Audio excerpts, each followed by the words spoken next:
বন্ধু তুই একটা জিনিস খেয়াল করছিস? সবাই আমি রাস্তা দিয়ে আইতাছি, মসজিদটায় খায়া টালো রাস্তার বুয়ে রইছে।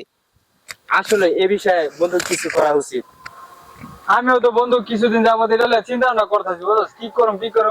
এখন আমরা একটা জিনিস করতে পারি, আমাকে এক বড় ভাই আছে, এর থেকে আমরা এই পরামর্শটা নেই যে হ্যাঁ কি কয় এই বিষয়ে কেমনে এটা কমান যায় বা বন্ধ করা যায়, কি বিষয় এর থেকে পরামর্শটা নেই। হ্যাঁ বন্ধু ল। আচ্ছা রাশেদ, আমাকে কি জন্য ডাকছো? ভাই আপনারা রাখছিলাম যে আমাদের গ্রামের যে পরিস্থিতি হয়ে গেছে, যে ওই আজকে একটা দৃশ্য দেখছে, খুবই ভয়ঙ্কর দৃশ্য।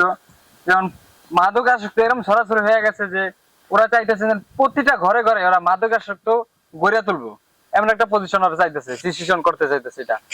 এটা থেকে বেরিয়ে আসা যায় কিভাবে? এই ব্যাপারে আমাদের তো কিছু একটা করতে হবে। হ্যাঁ অবশ্যই।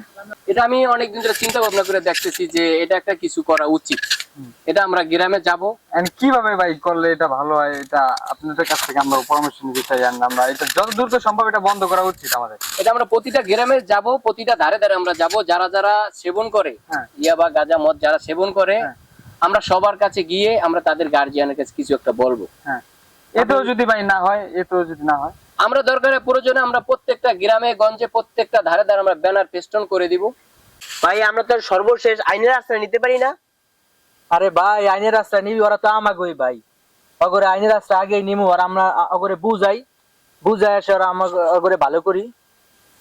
জাকির ভাই একটা কোনো কিছু কোন কেমনে কি করা যায় ভাই, এটা আপনি কোন। আচ্ছা, আমরা চাই সকলকে নিয়ে চলতে। এলাকায় যারা ভাই বেরাদার আছে, ছোট বড়, আমরা সবাইকে মিলেমিশে আমরা সমাজে সবাই বসবাস করতে চাই একসাথে। মাদককে না বলি, মাদক থেকে দূরে থাকি, আর আমরা সকলেই সুন্দর জীবন গড়ি। কি বলো? ঠিক আছে।